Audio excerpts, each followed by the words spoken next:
Bonjour à tous, vous écoutez l'Europe en 43 minutes, animée par la Maison de l'Europe de Tours, Centre Val de Loire, Centre Europe Direct. Nous parlons aujourd'hui des femmes en Europe avec Christine Bousquet, présidente de la Maison de l'Europe de Tours, Centre Val de Loire et ancienne maître de conférences en histoire médiévale à l'Université de Tours. Bonjour Christine. Bonjour Astrid.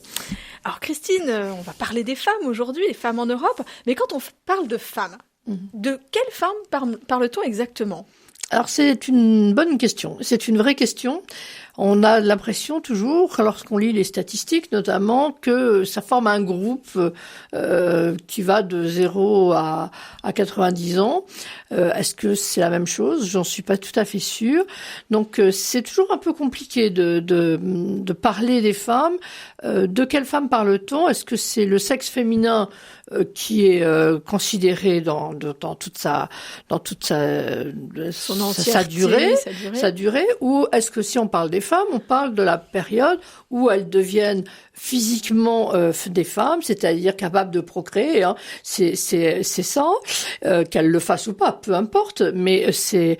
Et alors là, évidemment, suivant les périodes de l'histoire, on n'est pas femme à la même période, on est marié quelquefois à 12 ans, et quelquefois maintenant, aujourd'hui, ça nous ferait hurler à juste titre, mais donc c'est une définition qu'il faut toujours bien avoir, il faut toujours poser la limite, et c'est le grand problème, à mon avis, c'est un des problèmes de toutes les statistiques qui sont faites, qu'elles soient faites par des agences européennes ou par des agences privées et compagnie. On a l'impression que c'est un espèce de brouillard. On ne sait pas très bien de qui on parle. Donc, est-ce que justement les femmes en Europe, est-ce que c'est un sujet qui est nouveau ou pas ? Alors, c'est pas un sujet nouveau à mon avis. Et pour compléter ce que je viens de dire, je dirais que il n'y a pas une rubrique femmes. On a l'impression que toutes les femmes, si on ne considère même pas le problème de l'âge, toutes les femmes de France et de Navarre, d'Europe ou d'Asie ou d'Amérique auraient toutes la même vie, auraient toutes les mêmes manières de fonctionner et compagnie. C'est complètement faux. On le sait très bien. On n'est pas, sans doute pas, femme de la même manière dans toutes les classes sociales. On n'est pas femme de la même manière au fin fond de la Bulgarie ou en Grèce ou au Portugal ou en Scandinavie. Donc là aussi, il faut finalement redonner des définitions d'âge, des définitions géographiques, aussi des définitions sociales, probablement, même si on a envie qu'elle n'ait pas lieu, mais il n'y a pas, à mon avis, un groupe femmes comme ça qui surgit du néant. En revanche, d'un point de vue droit devant la loi, ou en tout cas dans l'Union européenne, en général, les femmes ont toutes le même droit, qu'elles soient justement au fin fond de la Bulgarie ou au Portugal. C'est très important. Voilà. C'est l'intérêt, c'est un des intérêts de l'Union européenne. Et je rappellerai, on reviendra sûrement dessus, que dès le traité de Rome, 1957, le premier acte de naissance de l'Europe, il y a un article dans le traité de Rome, l'article 119, qui dit « Chaque État membre assure au cours de la première étape, donc celle qu'on est en train de vivre, et maintient par la suite l'application du principe d'égalité des rémunérations entre les travailleurs masculins et féminins pour un même travail. » Donc c'est une nuance purement économique, mais le traité de Rome n'a qu'une visée économique. Oui. On ne peut pas demander plus à cet article. Donc c'est quand même quelque chose qui date, qui est déjà inscrit fondamentalement dès le traité de Rome. Ce qui était bien avant certains États membres. Largement avant les États membres. Et à mon avis, l'Union européenne est bien plus en avance que les États membres. Alors justement, je reviens un petit peu sur ma question. Est-ce que c'est justement un sujet qui est nouveau, ces femmes en Europe ? On a vu que le traité de Rome mais est-ce que ça remonte aussi à plus loin ? Alors, que ça soit une question, ça c'est peut-être nouveau. Que ça soit une question, mais la place des femmes en Europe, elle est très ancienne. Je rappellerai que c'est quand même une femme qui s'appelle Europe. Oui. Donc c'est une femme qui est à l'origine mythique, bien sûr, de l'Europe. Enfin, c'est quand même important, il faut le rappeler de temps en temps, que ça soit devenu une question au XXe siècle, certainement. Avant, les femmes, elles étaient aussi importantes que les hommes. Hein. C'est 50% de la population. 50% de la population. Et quand on vit dans un monde où on produit pas beaucoup. Je rappelle quand même que jusqu'au XXe siècle, quand on regarde ce que produit un champ de blé, les rapports sont faibles quand même. Hein. Et donc, on peut pas nourrir de gens qui ne travaillent pas.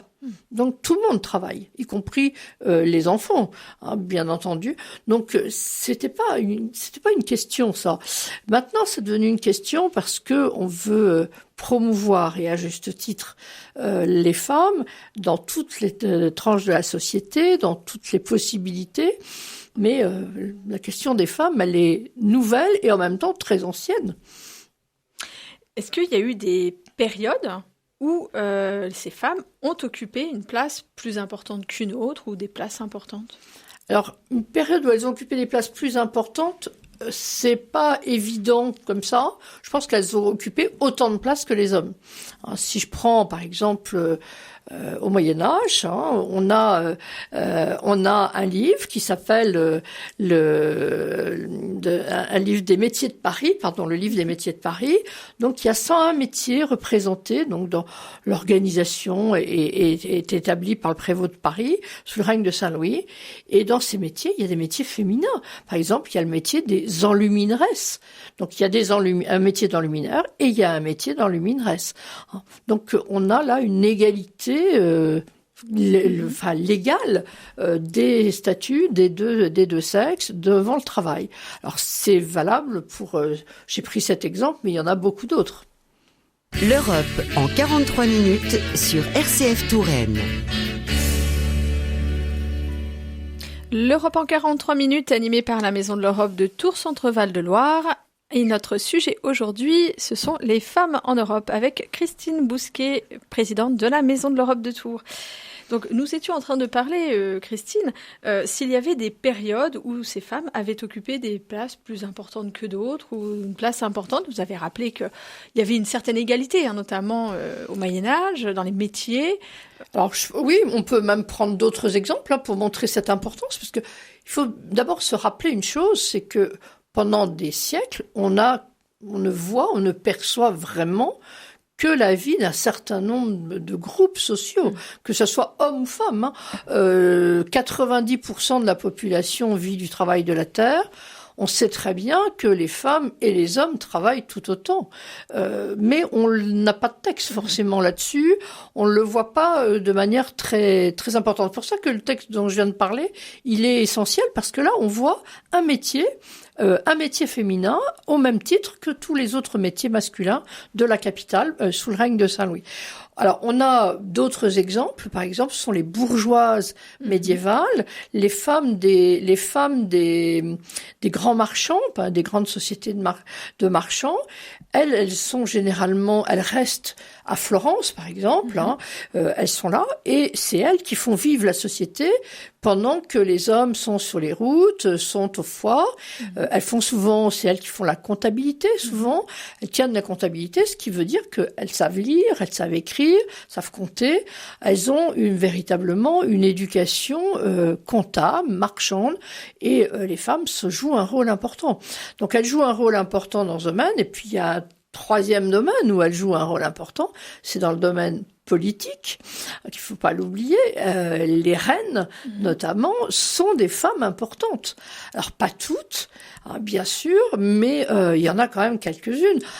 Ici en Touraine, Aliénor d'Aquitaine, c'est quand même quelqu'un qu'on connaît bien. Elle a joué un rôle très important.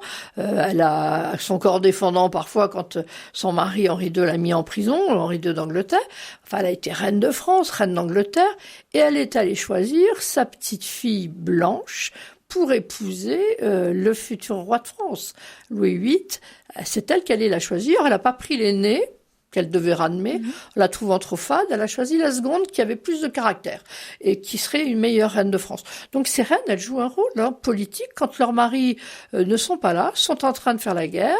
Quand ils sont en croisade, lorsque Saint-Louis est en croisade, c'est sa mère Blanche qui tient le gouvernement, qui est régente du royaume.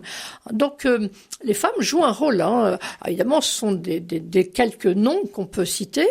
Et puis il faut pas oublier une chose, ce qui est quand même aussi essentiel, c'est que jusqu'au XXe siècle, la surmortalité, elle est féminine. Sauf épisode de guerre, la surmortalité, elle est féminine. Les femmes meurent très jeunes.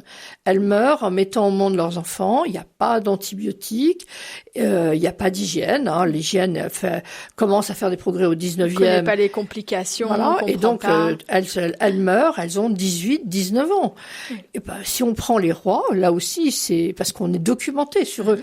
Alors qu'on l'est pas sur le petit paysan tourangeau, on est documenté sur les princes et sur les rois. On s'aperçoit que les rois, en moyenne, ont 3 épouses. Ils sont pas polygames. Non. Simplement, elles meurent, elles ont 18, 19 ans, elles meurent en accouchant. Bon, avec un peu de chance, le bébé survit, mais c'est pas sûr. Et les rois se remarient. Donc c'est vraiment un élément problématique. Donc les femmes, pendant un temps, la féminité, elle dure pas très longtemps. À 18 ans, 19 ans, pour certaines, c'est trop tard. À côté de ça, Aliénor, elle vit jusqu'à 85 ans. Blanche de Castille, pareil. Donc il y a des femmes qui vivent très longtemps, qui ont plein de gamins, qui ne sont jamais malades. Mais je rappelle quand même que les antibiotiques, ça date de l'arrivée des Américains avec la Seconde Guerre mondiale. Là, ça a tout changé aussi. Et ça a tout changé. Et du coup, maintenant, on sait très bien que, au contraire, l'équilibre entre les hommes et les femmes est plutôt encore à l'avantage des femmes, même si se tasse un peu, puisque elles ont récupéré des comportements masculins de l'alcool et de la cigarette. Bousquet, vous vouliez terminer, Christine, sur les femmes au travail ? Oui, il y a une autre période qui est importante, c'est le 19e siècle. Le 19e siècle, alors ce sont pas les femmes qui sont au travail, il y en a beaucoup. Ce sont des métiers très durs, très usants. Je rappelle quand même les agricultrices, bien sûr, les paysannes qui jouent un rôle fondamental, mais elles travaillent aussi dans les mines, dans les usines. Le développement du monde ouvrier est aussi un développement des ouvrières. Il y a énormément de femmes qui travaillent. Celles qui ne travaillent pas, ce sont les bourgeoises du 19e. Mais les femmes ont toujours travaillé. Donc, et le 19e, évidemment, joue ce rôle. Et souvent, pour le coup, moins bien payées que les hommes. Ah bah oui, bien sûr. Moins bien payées, dans des conditions difficiles. D'autant plus que les femmes attendent des enfants, elles accouchent et quasiment en travaillant, et elles reprennent aussi sec. Et donc, c'est un vrai problème, des problèmes d'hygiène, contre lequel d'ailleurs vont lutter aussi un certain nombre de grands patrons. Ce sont les grandes lois sociales du 19e siècle qui sont intéressantes. On en a un exemple à Tours avec la Cité Mame. La Cité Mame qui a été fondée par les MAM, donc les éditeurs chrétiens, une grande maison d'édition, et qui a fondé cette cité pour loger ses ouvriers, et donc aussi apporter de l'hygiène, apporter des conditions de vie un peu meilleures. Alors on retrouve ça un petit peu partout en Europe. C'est à la fois la montée des grands mouvements ouvriers, et puis une montée aussi une prise en considération d'un certain nombre d'éléments comme celui-là. Alors, il y a quelques progrès, du coup, quand même, qui ont été faits, mais aussi, y a-t-il eu des périodes de régression ? Alors, les périodes de régression, c'est souvent au moment des guerres. Les guerres mettent toujours les femmes dans des situations très difficiles. Et la guerre en Ukraine, aujourd'hui, nous le montre de manière extrêmement forte, parce qu'on n'en parle pas beaucoup, mais les Ukrainiennes qui vivent dans les pays, dans les régions où les Russes sont passés, là, au début de la guerre, le disent. Le viol, la brutalité, c'est quand même quelque chose qui les concerne, elles, et sur lequel on fait encore un peu trop silence, à mon avis.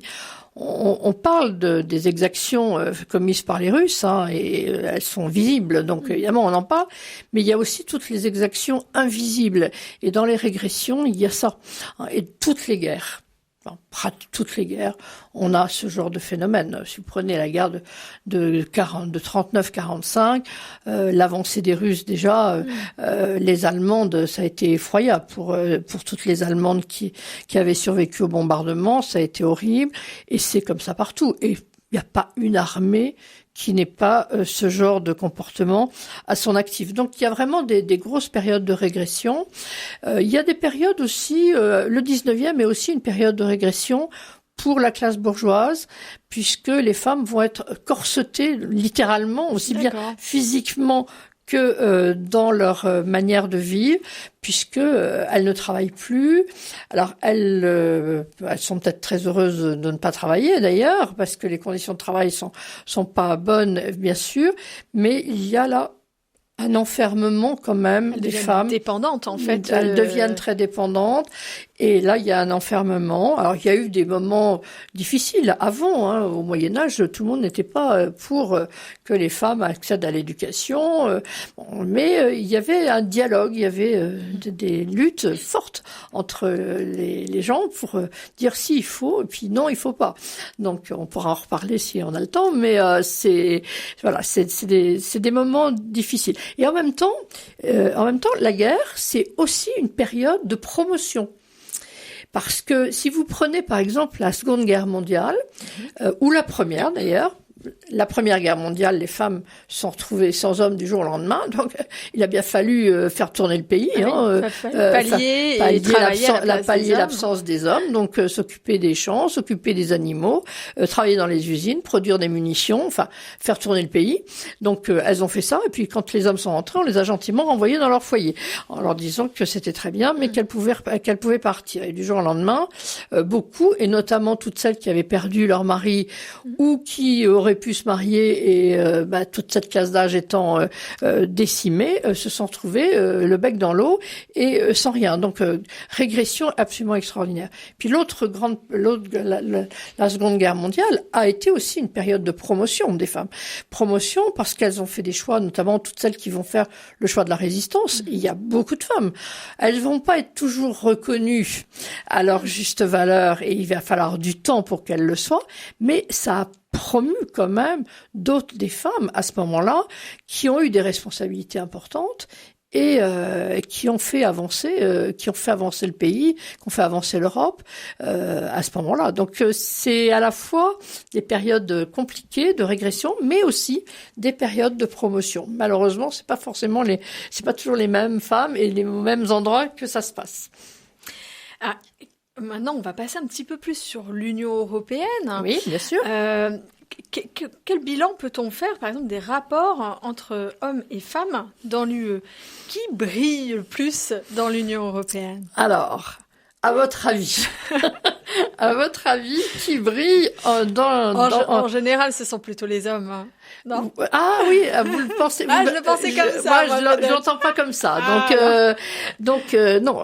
Dans l'Union européenne, on a des enquêtes, qui donc doivent être toujours considérées avec une certaine méfiance, puisque on parle d'hommes, femmes, sans préciser de classe d'âge. Les femmes, est-ce que ça va de 20 ans, disons, à la fin des études jusqu'à 90 ans, ou de 20 ans à l'âge de la retraite? Il faudrait préciser parce que c'est pas tout à fait les mêmes besoins. C'est ce que vous nous disiez au début. C'est pas les mêmes choses. Hein. Oui. Si on met dans le même paquet toutes les personnes entre 20 et 90 ans, bon, on peut comparer hommes et femmes à ce moment-là, mais est-ce que ça a du sens? J'en suis pas tout à fait sûre. Donc, on peut essayer de mesurer un peu cette égalité. On pense que si on a deux chiffres, soit on a 1, soit on a 100. 100, ça veut dire qu'il y a une parfaite égalité entre les hommes et les femmes dans un certain nombre de domaines. Vous brillez pas, c'est le moins qu'on puisse dire. Il n'y a aucune égalité. Donc l'index d'égalité dans l'Union européenne, il est de 68. C'est-à-dire que les femmes ne sont pas encore complètement à égalité en Europe par rapport aux hommes. Ce chiffre, il faut regarder comment il se décline. 68, mais précisément. Vous avez par exemple la rubrique travail. Dans l'Union européenne, on a 71% des femmes qui travaillent en Europe. Le chiffre est de 71, pardon, pas pourcent. Le chiffre est de 71. De 71. 71 sur 100. Sur 100, oui, sur 100. Donc, les femmes qui travaillent, qui est une égalité de travail devant la possibilité d'avoir un travail qui est pas complète, 71%. 71. Par contre, dans le domaine de la décision, et notamment de la décision économique, il n'y a plus que 55%. 55. Ça veut dire quand même que on a passé un cap, hein. On a passé le cap des 50. Toujours un petit peu au-dessus de 50. Un petit peu, mais enfin, on n'est pas quand même tout à fait au top. En termes d'éducation, on est à 62,7, avec une disparité assez importante dans le domaine scientifique. On se rend compte que les filles en Europe ne sont pas encore assez attirées par les sciences. Votre émission sur l'Europe, c'est l'Europe en 43 minutes sur RCF. Nous continuons sur les femmes en Europe avec Christine Bousquet. Alors, on reprend sur mes petits chiffres. Voilà. J'espère ne pas être trop fastidieuse là-dessus, mais alors. Donc, en termes d'éducation, les femmes en Europe sont encore un peu en deçà, et notamment à cause du domaine scientifique. Par contre, ce qui est assez intéressant, c'est l'égalité en termes de santé. Hommes et femmes sont à peu près à égalité, 84, une égalité à 80 qu'on mesure à 84. Donc, il y a des progrès quand même assez considérables qui ont été faits. Et ce qui est surprenant, ce qui m'a surpris en regardant les chiffres, c'est aussi une égalité en termes d'argent. Hommes et femmes, on est à peu près à 82. D'accord. Donc, ça veut dire qu'on a quand même beaucoup progressé. Alors, les progrès ont été considérables dans l'Union européenne. Mais je dis bien dans l'Union européenne. Hein, ils sont considérables. Il y a des choses à améliorer, on vient de le voir. Et en prime, l'Europe n'est pas un bloc monolithique. On n'est pas dans une Europe où, tout à l'heure je disais la Bulgarie, la Grèce ou la Scandinavie, et des différences, il y en a, bien entendu.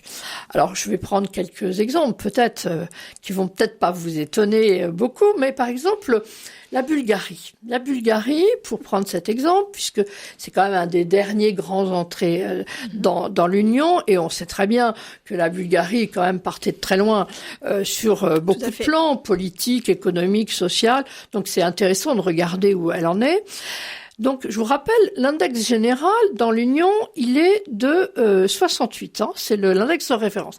Dans Bulgarie, on est à 59,9. Ce qui n'est pas très loin. Il y a encore une marge de progression importante. Mais on se rapproche. On se rapproche. La Bulgarie, elle est au 18e rang de l'Union sur 27.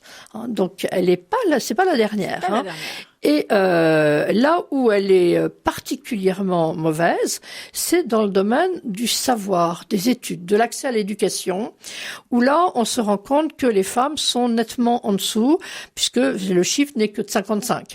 Donc, on sent bien que là, il y a d'énormes progrès à faire. Par contre, dans le domaine du travail, on est à 69. Donc, c'est logique, c'est lié à l'histoire des pays, des ex-pays soviétiques, où il a fallu, où hommes et femmes ont été mis d'office au travail à égalité, pas de salaire, mais à égalité de travail. Et c'est un reste, mais avec un niveau généralement assez bas. Donc derrière le chiffre se cachent quand même d'énormes disparités, bien entendu. La santé, on est à 77, c'est là aussi un chiffre qui est plus faible.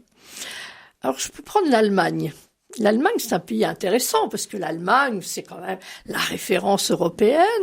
La référence européenne, mais enfin, elle est qu'au 10e rang. Un 10e rang, 68,6. À peine au-dessus de l'indice européen. On est juste. Et alors, l'Allemagne a fait beaucoup de progrès dans le domaine économique et dans le domaine du pouvoir, puisque on arrive à des chiffres qui sont forts avec des 80%, hein, pratiquement. Donc énorme progrès de l'Allemagne, mais on sent que par exemple dans le domaine de l'éducation, il y a du travail à faire. Dans le domaine de l'argent, il y a aussi et puis dans le domaine tout bêtement du travail travaillent à temps plein. Les chiffres devraient être nuancés sur l'Allemagne. Oui. L'Allemagne, en plus, a été à deux traditions. Il y a la tradition de la RFA, de l'ancienne Allemagne de l'Ouest, qui est plus proche de la France dans ce domaine-là, et puis l'Allemagne de l'Est, où tout le monde travaillait. Et notamment, les femmes travaillaient après la fuite des cerveaux au moment de la construction du mur de Berlin. Tous les bons hommes ont pris la fuite en vitesse avant d'être rattrapés par la patrouille, et notamment par la patrouille soviétique. Et donc les femmes se sont retrouvées, toutes les femmes n'ont pas d'enfants, donc on n'a pas besoin de 100% bien sûr, mais quand même, il y a plus de 49% des Allemands qui demandent à faire garder leurs enfants. Il y a 35% de place en crèche ou chez des nounous. Donc cherchez l'erreur. Voilà pour ce qui explique les chiffres de l'Allemagne. Alors, on peut prendre peut-être le cas du Danemark. Le Danemark, c'est un pays intéressant. Le Danemark, il est en chute. Alors, il est dans les premiers, j'ai oublié le chiffre, je crois qu'il est le 5e, mais il est dans les premiers, mais il a un taux d'égalité de 77%. Donc, on est au-dessus de la moyenne européenne, avec un rapport à l'argent la manière de gagner de l'argent qui est à peu près équivalent à 88, qui est très, très important. En termes de pouvoir, on tombe à 69, toujours. En santé, on est à 89, mais ça décline. Il y a un problème sur la santé au Danemark. Et surtout, on s'aperçoit que derrière les chiffres un peu ronflants que j'annonce là, il y a quand même des réalités un peu différentes. Et par exemple, on se rend compte qu'au Danemark, bon élève scandinave, eh bien, quand les femmes ont des enfants, elles vont perdre une grande capacité de progresser dans leur job. Elles prennent pratiquement 15 ans de retard. Oui. Et donc le Danemark, c'est pas, on a toujours les yeux sur le modèle scandinave, c'est pas si évident que ça. Le Danemark, on le voit bien. Alors évidemment, un petit mot sur la France quand même. Allez, un petit mot sur la France. Où est-ce qu'on en est? Nous, on est au 4e rang en Europe, ce qui est pas mal. Là, on est toujours en train de se flageller. On est quand même au 4e rang. On est à 75,5, donc d'égalité, ce qui est quand même important, avec un rapport au travail de 73, à l'argent de 86, au savoir 67. Et là, c'est toujours le problème des matières scientifiques. On sait bien que les filles ont encore du mal avec les matières scientifiques à s'imaginer qu'elles peuvent faire des carrières scientifiques alors qu'il n'y a aucune contre-indication. Elles peuvent parfaitement le faire. En termes de pouvoir, on a progressé et on partait de loin en France. On partait de loin, notamment sur la sphère économique. Dans la sphère économique, si on regarde le CAC 40, le nombre d'entreprises qui sont dirigées par des femmes est quand même extrêmement faible. Sur le plan politique, c'est pareil. Sur le plan politique, nous n'avons eu que 2 femmes premiers ministres, Édith Cresson et en ce moment Elisabeth Borne. C'est quand même extrêmement peu. Oui. Donc on a du retard dans ce domaine-là. On le comble petit à petit avec difficulté, mais on le comble. Et puis là où c'est par contre moins bon, c'est dans le domaine de la santé. On est en dessous de la norme européenne, 87,4. Et alors là, je pense que le chiffre, il est inquiétant. Pas tellement d'ailleurs que sur les femmes, il est inquiétant, point. Pour l'ensemble de la population, puisqu'on sait que la santé, comme l'éducation, sont des domaines qui sont en perdition dans notre pays. Alors, qui est le premier? Qui est le premier de la classe? Quand même, c'est important. Je suis sûre que vous le savez.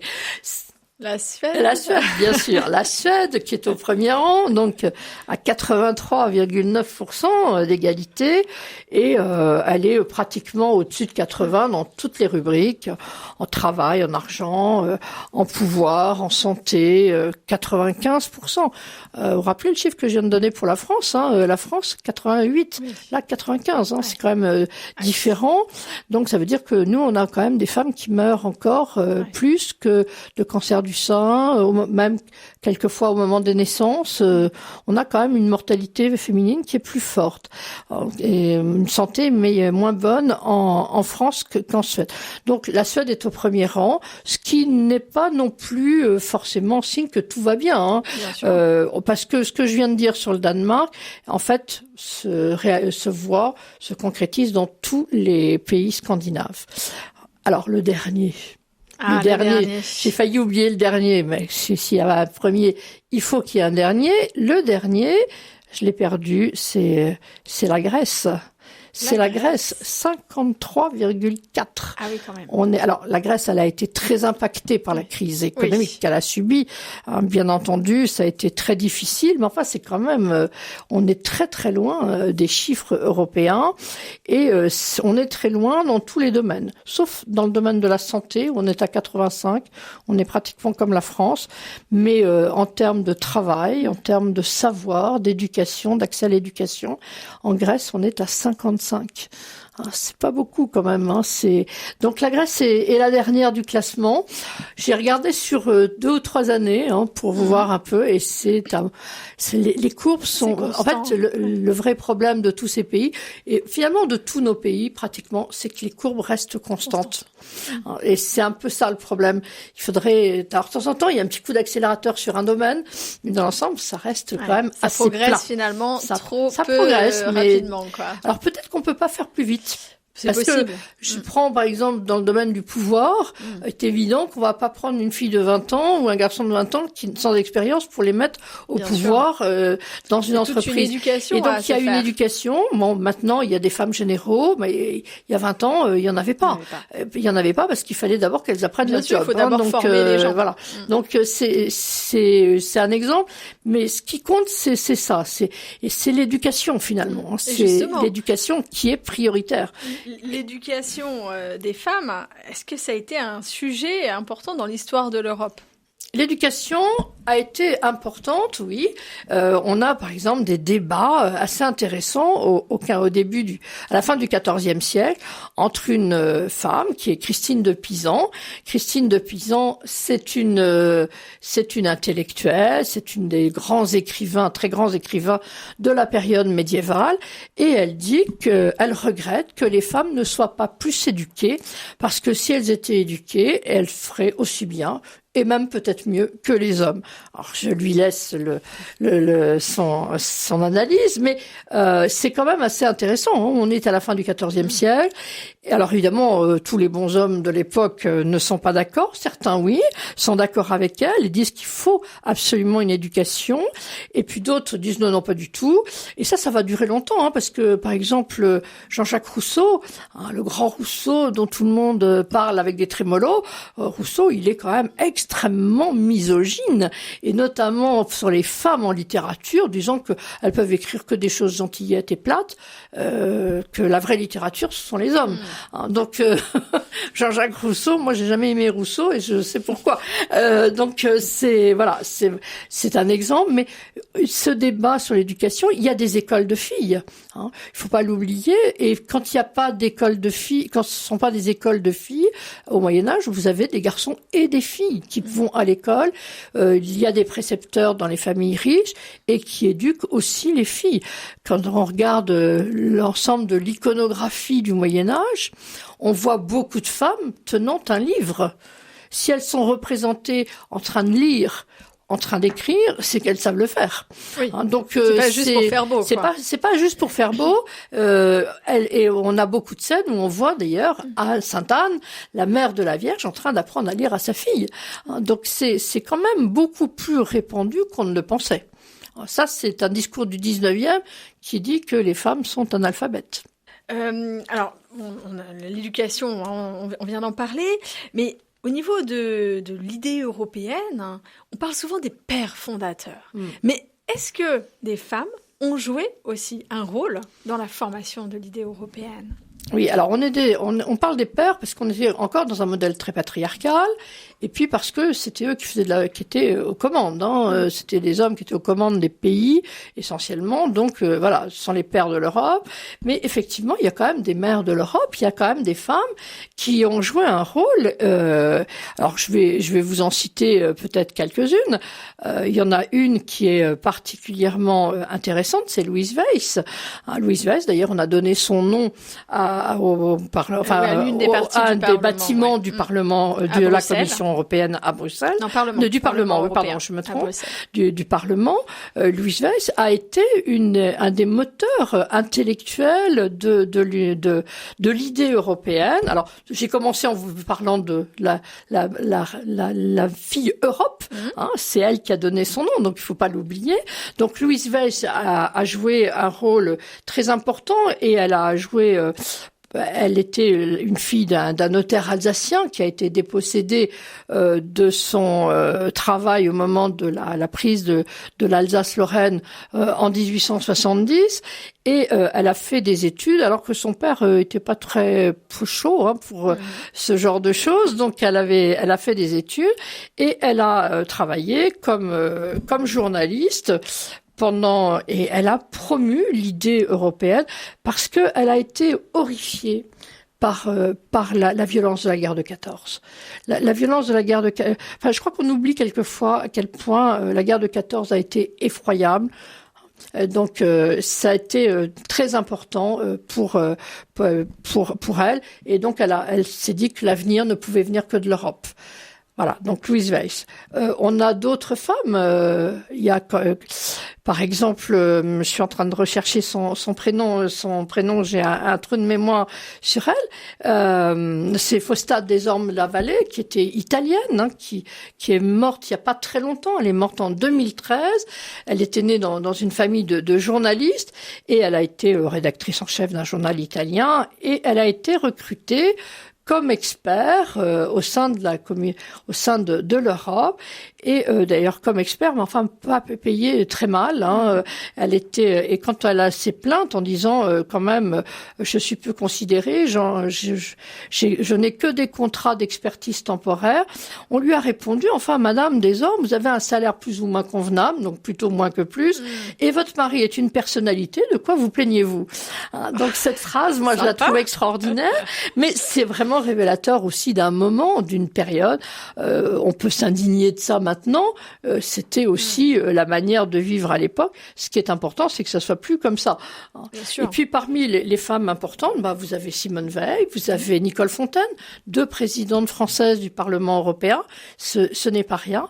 Et je pense que s'il nous reste un tout petit peu de temps, je rappellerai que en France, les femmes françaises ont joué un rôle dans la Révolution française, dans la promotion de la citoyenneté qu'on leur a complètement dénié.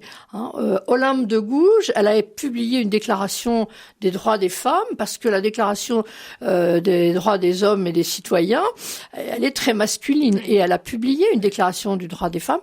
Ça lui a coûté la vie. Elle a été guillotinée en 1793.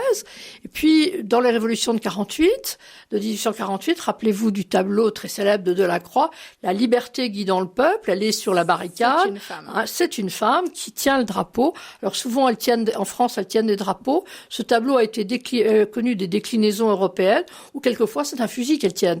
Donc, elles ont combattu aussi pour l'Europe, pour la paix.